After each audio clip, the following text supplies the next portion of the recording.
We got Free 4 minutes. will is a hugely important concept. And I hinted at it in my talk.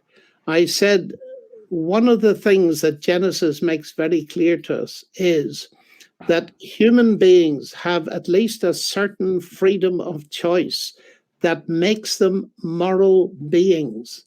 Because if you have no freedom, you cannot be a moral being.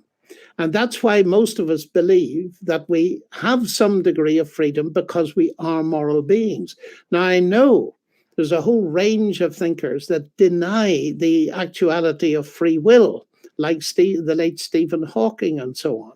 But it seems to me extremely clear that the greatest gift that God has given to all of us is that ability, even though it's limited. I can't choose to run at 50 miles an hour. I just can't choose to do that. But it's the ability to say yes or no, particularly to other people and to God Himself, because that's where love comes from. If my wife was a robot and she came home and I pressed the button marked kiss and she gave me a clanky technological kiss, it wouldn't be very thrilling, would it? There'd be no warmth or humanity to it. The key to human relationships and relationships with God is, of course, that we're free to choose. And let me say this, one of the things that convinces me of the truth of Christianity is that God doesn't browbeat us.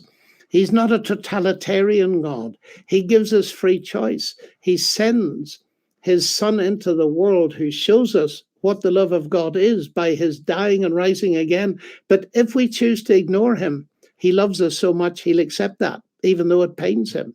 That's one of the wonderful things about it, that our relationship with God crucially depends on us having that certain degree of freedom.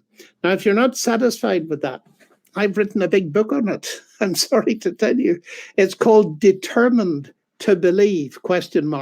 And you can find me in there wrestling with all these questions and the various biblical statements about them.